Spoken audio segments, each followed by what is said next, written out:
함께 오신 하나님 말씀은 학개서 2장 1절로 9절 말씀까지입니다.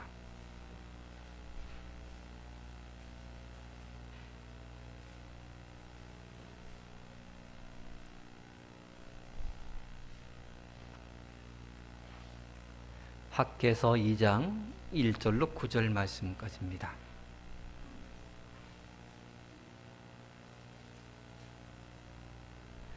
읽어드리겠습니다. 일곱째 달 곧 그 달 21일에 여호와의 말씀이 선지자 학개에게 임하니라. 이르시되 너희는 스알디엘의 아들 유다 총독 스룹바벨과 여호사닥의 아들 대제사장 여호수아와 남은 백성에게 말하여 이르라. 너희 가운데에 남아있는 자 중에서 이 성전의 이전 영광을 본 자가 누구냐? 이제 이것이 너희에게 어떻게 보이느냐? 이것이 너희 눈에 보잘것없지 아니하냐? 그러나 여호와가 이르노라. 스룹바벨아 스스로 굳세게 할지어다. 여호사닥의 아들 대제사장 여호수아야 스스로 굳세게 할지어다. 여호와의 말이니라. 이 땅 모든 백성아 스스로 굳세게 하여 일할지어다.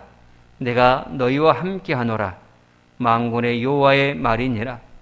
너희가 애굽에서 나올 때에 내가 너희와 언약한 말과 나의 영이 계속하여 너희 가운데에 머물러 있나니 너희는 두려워하지 말지어다. 만군의 여호와가 이같이 말하노라.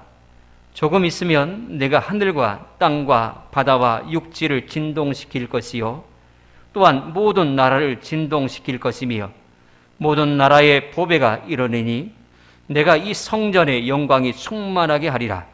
만군의 여호와의 말이니라. 은도 내 것이요 금도 내 것이라. 내 것이니라. 만군의 여호와의 말이니라. 이 성전의 나중 영광이 이전 영광보다 크리라.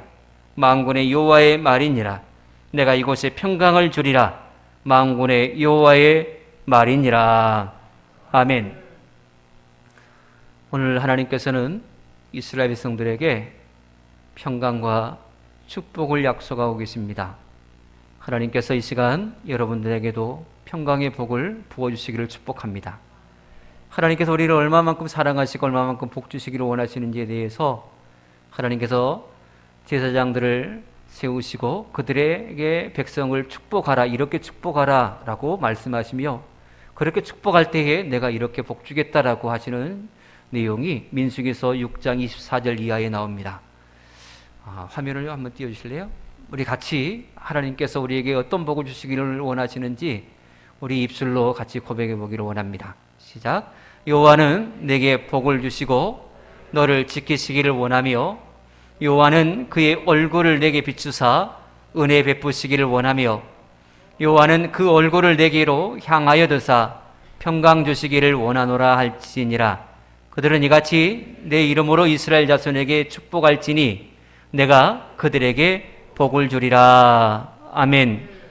이와 같은 하나님의 축복이, 평강이, 기쁨이 여러분들의 삶에 가득하게 되어지기를 축복합니다. 오늘 본문의 말씀의 배경은 이스라엘 백성들이 바벨론 포로 생활을 다 마치고 고향 예루살렘으로 돌아온 그 이후의 일들입니다. 바벨론과 싸워서 이긴 페르시아의 고레스 왕인 이스라엘 백성들이 다시금 예루살렘으로 돌아가도 좋다라고 하는 소위 고레스 칙령을 발표합니다. 포로된 모든 사람들은 다 고향으로 돌아가라 라고 하는 이 고레스 칙령이거든요. 그때가 바벨론으로 끌려간 지, 포로가 된 지 70년이 되던 때입니다. 이에 이스라엘 백성들은 두세 차례에 걸쳐서 약 5만여 명의 백성들이 다시금 고국으로 돌아올 수 있었습니다. 고레스 왕은 이들에게 예루살렘 성전을 다시금 지어라 라고 허락하면서 그들에게 많은 애모를 주면서 그들로 하여금 고향 땅으로 가게 하였습니다. 아무것도 없이 포로 생활을 하다가 다시금 고국으로 돌아온 그들이 하나님의 성전을 세우기까지 아무런 미천이 없었는데 고레스 왕이 많은 예물을 통하여서 성전을 지을 만한 미천을 제공해 준 것입니다. 사실 포로된 신분으로서 통치자의 눈치를 볼 수밖에 없는데 통치자가 오히려 물질을 제공해 주면서 성전을 지어라라고 허락해 주니 얼마나 감사한 마음이었겠습니까?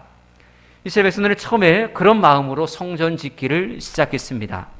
그런데요, 이 일을 못마땅하게 여긴 사마리아 사람들이 자꾸 힘들게 합니다.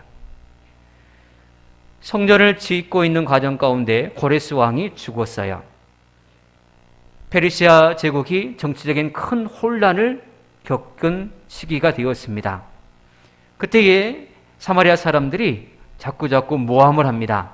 저 이스라엘 사람들이 이렇게 정치적인 혼란의 그 사이를 틈타서 모반을 꾀하고 있다. 이런 식으로 자꾸 거짓된 소문을 퍼뜨리기 시작한 것입니다. 사실 이스라엘 백성들은 함께 모여 성전을 재건하는 데 온 힘을 기울이고 있는 그때에 있는데 사마리아 사람들이 저것들이 모여서 모반을 꾀하고 있다라고 그렇게 얘기한 것입니다. 얼마나 두려웠을까요? 70년 동안 포로 생활을 해왔던, 몸으로 체험해왔던 이스라엘 백성들은 이 작은 소리에 깜짝 놀랄 수밖에 없었습니다. 다시금 포로가 된다라는 그런 생각을 하니 끔찍할 수밖에 없지 않습니까? 더 이상 하나님의 성전을 짓는 것에 대해서 추진할 마음의 여력이 생기지 않는 것입니다. 그렇게 잔뜩 겁을 먹고 하나님의 성전 짓는 것을 중단하고 맙니다. 그렇게 성전 짓기를 중단한 지 16년이 지난 어느 날, 그 상황 가운데 16년이 지난 가운데 고레스 왕이 죽고 난 이후에 다리오 왕이라는 새로운 왕이 등극하게 되었습니다. 다리오 왕이 왕위에 등극한 이후에 페르시아 전국이 정치적으로 안정세에 접어들게 되었죠. 그럼에도 불구하고 이스라엘 백성들은 사마리아 사람들의 그 겁박에 못 이겨서 그때까지 16년이 지난 그때까지 하나님의 성전 건축하는 일에 대해서 계속적으로 중단하고 있었다라고 하는 것입니다. 그때에 하나님의 말씀이 선지자 학개에게 임하였습니다. 그때가 페르시아 왕인 다리오 왕이 통치한 지 2년 6월이 되었던 시절입니다. 하나님께서는 이스라엘 백성들이 그런 작은 위협에 위축되어서 하나님의 성전 지으는 것을 중단한 것을 굉장히 엄하게 질책하셨습니다. 이게 학개서 1장 4절의 말씀입니다. 보시면 이 성전이 황폐하였거늘 너희가 이때에 판벽한 집에 거주하는 것이 옳으냐라고 아예 힐날하게 지책하고 계십니다. 판벽한 집이라고 하는 것은 어떤 의미냐면 벽과 지붕에 장식을 하여서 화려하고 안락한 저택을 의미합니다. 굉장히 화려하고 굉장히 보기 좋은 그런 저택, 판벽한 집에서 하나님의 성전은 황폐해져 있는데 너희들은 그렇게 보기 좋은 장식이 주렁주렁 달린 화려한 집에서 거하는 것이 과연 옳으냐라고 그렇게 질책하시는 것입니다. 그들은 사마리아 사람들의 위협에 두려움을 느끼고 있었고 그래서 아직 때가 되지 않았다, 성전 지을 만한 때가 되지 않았다라고 생각을 했습니다. 또한 과거에 하나님의 성전을 지었던 처음 성전이었던 솔로몬이 지은 그 성전의 영광을 기억하고 있기에 그 성전에 비교될 만한 어느 정도 그래도 비슷한 수준의 성전을 지어야 되지 않느냐. 그런데 우리가 바벨론에서 포로 생활을 70년 동안 하는 동안 아무런 가진 것도 없이 여기까지 왔는데 그 숫자가 5만 명이라 된다 할지라도 가진 것이 우리가 다 탈탈 털어서 모은다 한들 과거에 그렇게 화려했던 솔로몬의 그 성전에 비할 바가 되지 못한다. 아직 돈이 모아지지 않았지 않느냐.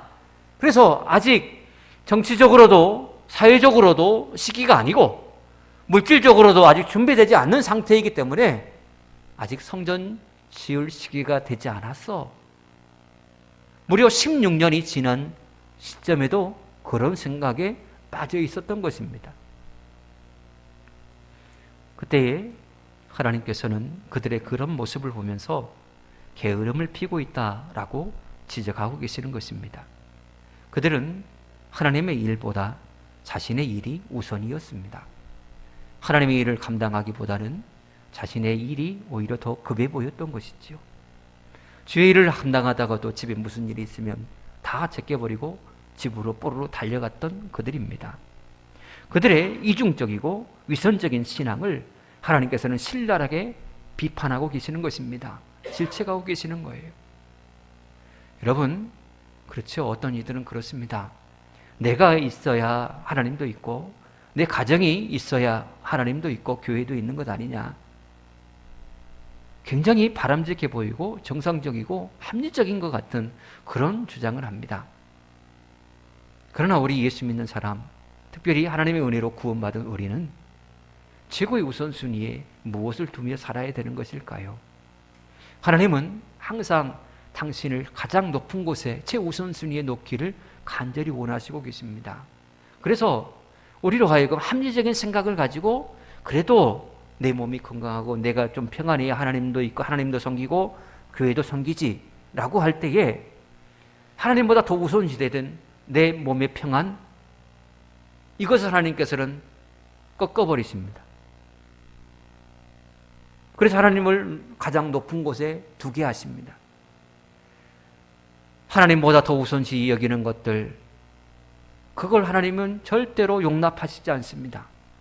왜냐하면 하나님은 질투하시는 하나님이시기 때문에 그렇습니다. 그 하나님께서 당신을 가장 높일 때에 우리가 그토록 우선시 여기던 것들을 하나님께서 책임져 주실지라 믿습니다. 항상 그렇지 않습니까? 먼저 무엇을 먹을까, 입을까, 마실까, 이거 염려하지 말라고 말입니다. 이것 때문에 우리는 하나님의 일들에 있어서 주저할 때가 얼마나 많이 있어요. 이스라엘 백성들도 주변의 환경들 때문에 이런저런 핑계들을 많이 대고 하나님의 일들을 감당함에 있어서 자꾸 핑계대면서 하지 않았어요. 그에 대해서 하나님께서는 그래, 그럴만하지, 다 이해해, 그래, 그럴 수 있겠다, 이렇게 말씀하시지 않았다라고 하는 것입니다. 오히려 강하게 질책하셨어요. 그런데요, 이렇게 그들이 신앙적인 게으름을 피우고 하나님의 일에 등한시 여기는 합리적인 생각이라고 그들이 주장하며 하나님의 일들을 중단하며 살아왔던 그 기간 동안 어떤 일이 펼쳐졌는가? 그때까지 그 땅에 비가 내리지 않아서 흉년이 들기 시작했어요. 심지어 이슬과 서리조차도 내리지 않았대요. 그래서 곡식은 물론 열매 또한 맺어지지 않았고 또 목축 또한 풀이 나지 않기에 목축업을 할 수가 없는 그런 시점으로 이르게 되었더래요. 그래서 이 결과가 무엇 때문이냐라고 말씀하시는 것입니다. 하나님께서는 학개를 통하여서, 학개 선지자를 통하여서 신랄하게 그들의 현실을 비판하고 계세요. 너희들이 하나님의 성전 건축함에 있어서 하나님의 일들을 감당함에 여기에 너무 게을러 있고 너희 생각으로 합리적인 그런 생각으로 이치 거기다가 맞춰서 하나님의 일들을 하지 않는 가운데 너희에게 일어난 모든 일들을 한번 봐라. 이 어렵고 힘든 고난의 그 날들이 도대체 왜 너희 가운데 일어나게 되었는지 한번 봐라 라고 하는 것입니다. 근데요, 한 가지 우리가 주목할 부분은 그들은 단지 하나님의 일에 대해서 열심을 내지 않았을 뿐이에요. 하나님을 섬기지 않은 것도 아니에요. 하나님을 믿지 않는다라고 한 것도 아니에요. 하나님께 큰 범죄를 행한 것도 아니에요. 단지 그들은 하나님의 일에 대해서 게을렀을 뿐이에요. 그럼에도 불구하고 하나님께서는 그들의 삶 전체에 큰 고난과 아픔을 주셨다고 하는 것입니다. 사실 우리는 어떤 하나님 앞에서 우상을 숭배하거나 계명을 어겨 범죄하거나 행동으로 하는 이런 일들을 죄라고 우리는 여깁니다. 근데 오늘 학개서를 보니까 하나님의 일들을 감당하지 않고 게으름 핀 거, 이것도 하나님께서는 죄로 여기시는가 봅니다. 그래서 힘든 고난이 삶 속에 다가오는 그런 모습으로 하나님께서는 그들을 책망하시고 깨닫게 하시는 것입니다. 여러분, 오늘 우리는 하나님의 말씀에 대해서 다시 한번 주의 깊게 들어야 됩니다. 이스라엘 백성들을 강하게 책망하신 이유, 그들의 불신앙, 게으름, 신앙의 게으름, 이것 때문이었습니다. 그런데 이렇게 책망하신 하나님께서 그들에게 다시금 회복의 기회를 주셨습니다. 하나님께서는 우리를 책망하시고 때리시고 그냥 마르시는 분이 아니시기 때문에 그렇습니다. 하나님께서 우리를 책망하신 이유는 좀 더 나은 삶으로 이끌어 가시기 위해서입니다. 하나님께서 우리에게 채찍을 드시는 이유는 우리에게 더 큰 복으로 이끄시기 위함입니다. 그래서 고난은 우리에게 축복인 것이지요. 하나님께서 이스라엘 백성들에게 회복의 기회를 주시며 이렇게 말씀하셨습니다. 그게 학개서 1장 8절의 말씀입니다. 우리 같이 읽어보겠습니다. 너희는 산에 올라가서 나무를 가져다가 성전을 건축하라. 그리하면 내가 그곳으로 말미암아 기뻐하고 또 영광을 얻으리라. 아멘. 지금껏 이스라엘 백성들은 어떤 생각을 가지고 성전 짓기를 멈추고 있었느냐 하면, 물론 사회적인 여건, 사마리아 사람들이 자꾸 모함을 꾀한다라고 이렇게 모반을 꾀한다라고 그렇게 잘못된 소문을 퍼뜨렸기에 다시금 포로가 될 것이 두려워서 멈춘 것도 있지만, 또 한 가지 이유는 말씀드렸듯이 솔로몬 성전과 비교해 볼 때에 우리가 아직 물질적으로 준비된 것이 별로 없지 않느냐. 그러니까 돈이 좀 모아지면 그때 하자라고 하는 것이 그들의 성전 건축 멈춤의 이유 중에 하나였습니다. 그런데 하나님께서는 16년 동안 계속 그런 생각에 머물러 있는 그들을 책망하시면서 그거 아니다. 너희들이 나를 잘못 알고 있다. 화려하고 그렇게 솔로몬의 옛 영광과 같은 그런 큰 성전을 너희가 지금 생각하고 우리는 아직 준비되지 않았어 라고 말하지만, 당장 뒷산에 올라가서 나무를 베어다가 그곳으로 성전을 지어라. 그러면 내 영광이 그곳에 가득하게 되리라. 이전에 있던 그 성전의 영광보다 지금의 이 성전의 영광이 오히려 더 크리라 라고 그렇게 말씀하신 것입니다. 사실 과거에 솔로몬의 영광을 알고 있던 노인들이 아직도 생존해 있었거든요. 그들은 조언한답시고 이런저런 얘기를 하며 청년들의 사기를 많이 꺾어 놓았어요. 그래서 청년들은 연로한 분들이 말씀하신 것이 옳은갑다 이렇게 생각을 하고 하나님의 일에 열심을 내다가 식어져 버린 것입니다. 하나님의 은혜를 먼저 경험하고 먼저 믿은 성도님들이 젊은 사람들의 가슴에 불을 꺼뜨려서는 아니 됩니다. 할 수 있다라고 하며 잘한다고 하며 할 수 있도록 이끌어주고 응원해주는 역할을 먼저 믿는 우리 성도님들이 하시기를 축복합니다. 하나님의 교회의 미래는 우리 젊은이들에게 달려 있습니다.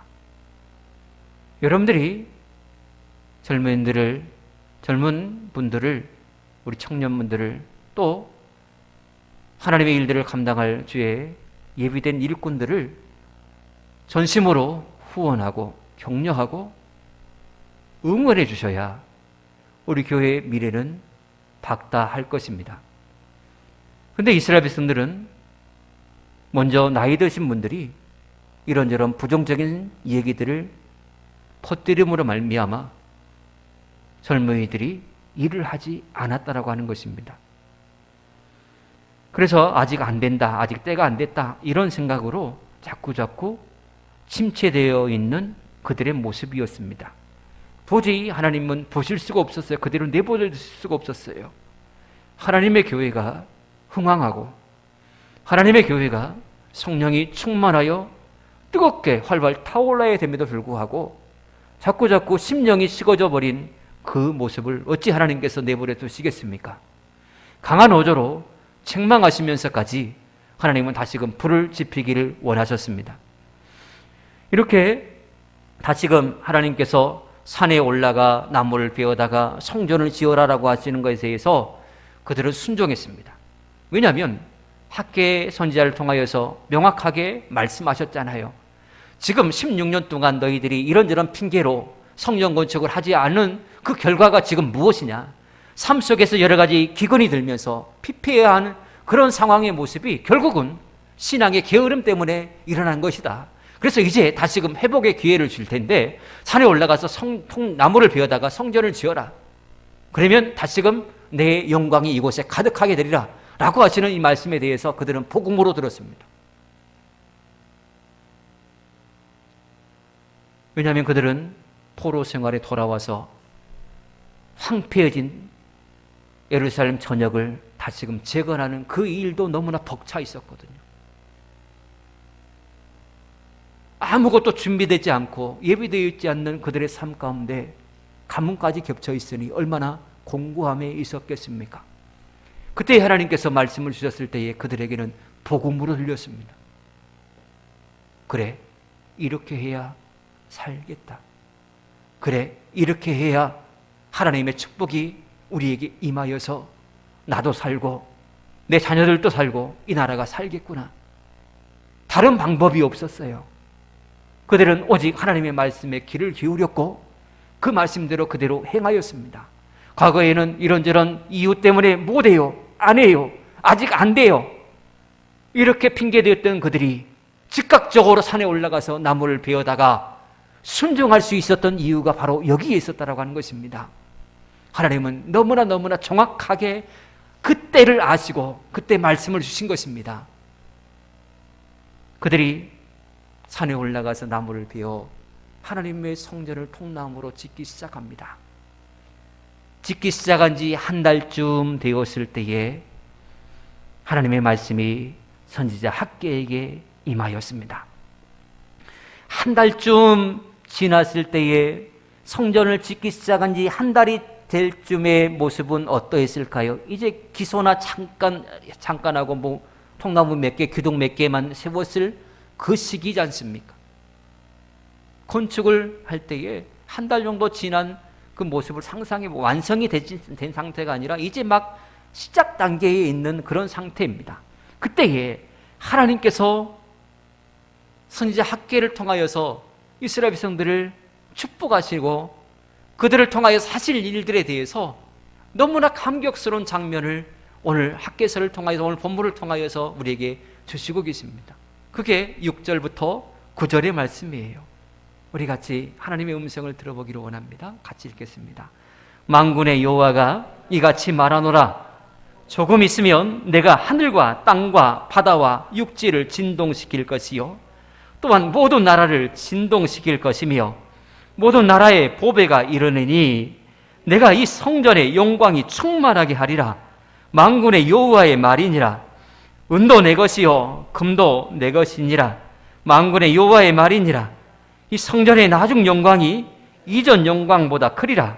만군의 여호와의 말이니라. 내가 이곳에 평강을 주리라. 만군의 여호와의 말이니라. 아멘. 이제 막 성전 짓기 시작한 지 한 달쯤 되었을 때에 이곳저곳에서 나무들이 널브러져 있고 자재들이 있고 아직 기소만 살짝 하고 기둥 몇 개만 세웠을 그 시점에 하나님께서 선지자를 통하여서 이렇게 엄청난 큰 축복을 약속하고 계시다라고 하는 것입니다. 이 일에 시작하기자 하는 그런 마음먹은 그때부터 하나님은 너무나 감격하고 계셨다는 것입니다. 그래, 너희들이 다시금 회복하여서 하나님께서 기뻐하시는 내가 기뻐하는 일을 너희들이 하고 있구나. 나 너무너무 흥분되고 너무 감격되어서 견딜 수가 없다. 내가 너희들을 통하여서 이 세계 곳곳에 수많은 사람들이 깜짝 놀라게 되도록 내가 너희들을 통하여서 이 땅이 진동하게 하겠다. 내가 너희들을 통하여서 큰 영광을 받으리라.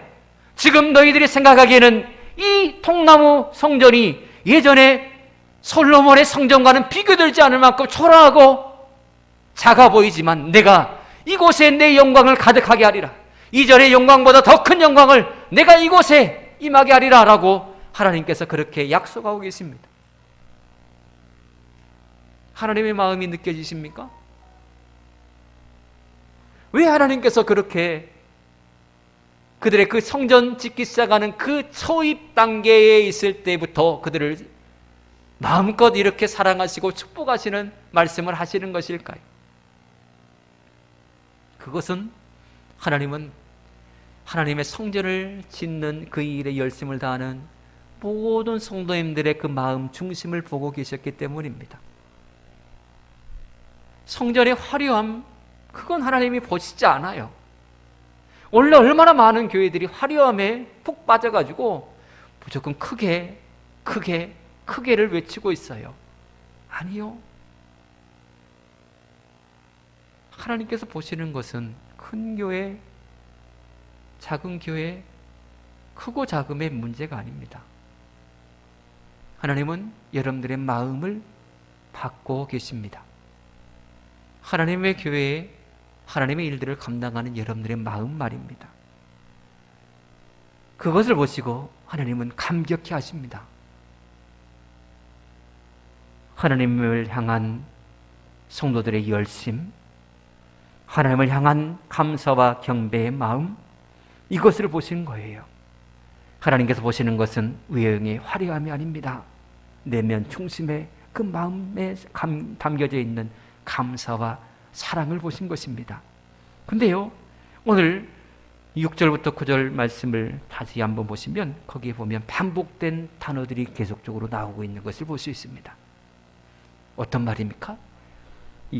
만군의 여호와의 말이니라. 만군의 여호와의 말이니라. 여기서 만군의 여호와라고 하는 것은 그의 백성을 괴롭히는 모든 무리를 물리치는 장군의 모습을 나타내실 때에 만군의 여호와라고 표현하셨습니다. 자기 백성들을 괴롭히는 모든 대적들을 완전히 초토화시키고 물리친 개선 장군 같은 장군의 모습을 만군의 여호와라고 그렇게 표현했다라고 하는 것입니다. 하나님께서는 만군의 여호와라고 당신의 이름을 소개하고 계십니다. 그만큼 괴롭히는 모든 대적들을 다 물려주시고 평강의 복을 주시겠다라고 하시는 하나님의 특별한 메시지가 바로 여기에 담겨져 있습니다. 하나님께서는 이 평강의 복을 그들에게 주시고 모든 하나님의 영광이 가득함의 축복을 주시겠다라고 말씀하시면서 누구의 이름을 걸고 계시느냐? 당신의 이름을 걸고 계십니다. 만군의 여호와의 말이니라라고 말입니다. 사람의 말이 아니랍니다. 하나님께서 진히 그렇게 약속하고 계시는 것입니다. 하나님께서는 화려한 솔로몬의 성전의 모습을 원하신 것이 아닙니다. 그저 그들이 할 수 있는 범위 안에서 하나님을 섬기기를 원하셨던 것입니다. 그들이 뒷산에서 나무를 베다가 그것으로 성전을 지을 수밖에 없다면 그것으로 성전을 지으면 되는 것입니다. 할 수 있는 범위 내에서 자신의 수고와 땀을 주께 드리는 그것을 하나님은 기뻐 여기신다라고 하는 것입니다. 우리가 가진 것이 비록 다른 사람과 비교해서 한없이 초라해 보일 때가 있을 것입니다. 우리의 여건이 과거보다 더 난처한 상황에 처할 수도 있을 것입니다. 지금 가진 것이라고는 아무것도 없어서 하나님의 일들을 감당할 수 없다라고 그렇게 생각되어질 수도 있습니다. 그러나 하나님께서는 초라한 통나무 성전의 영광이 금으로 만들어진 솔로몬 성전의 영광보다 더 크다라고 말씀하셨습니다. 비록 우리가 가진 것이 작은 것이라 할지라도, 비록 부끄러워 보이고 초라해 보인다 할지라도 그것으로 힘써 섬기면 그것을 오히려 하나님께서는 기뻐 여기신다라는 사실을 기억하시기를 축복합니다. 그러므로 상황이나 여건을 보고 불평하거나 낙심하지 마시기를 바랍니다. 있는 여건 하에서 항상 감사하며 사시기를 축복합니다. 우리의 마음 중심을 보시는 하나님께서 하늘의 평강을 여러분들과 여러분들의 가정에 주시기를 축복합니다. 하나님의 은혜가 가득한 여러분들의 삶이 되어서 하나님 안에서 비록 내가 가진 것이 적다, 또 나는 연약하다, 아직 아무것도 가진 것이 없다라고 생각한다 할지라도 가진 것 가지고 하나님의 일에 최선을 다하여서 섬긴다면 하나님은 기뻐 여기실 것이고 여러분들을 통하여서 큰 영광을 받으시며 마침내 여러분들의 삶에 평강의 복을 주시리라 믿습니다. 평강의 복이라는 것은 다 충만하게 채워졌을 때의 평강의 복이 임하는 것이죠. 평강의 복이야말로 가장 큰 축복 중에 하나입니다. 예수 안에서 이 충만함에 되는 평강의 복이 여러분의 삶에 가득하게 되어지기를 축복합니다.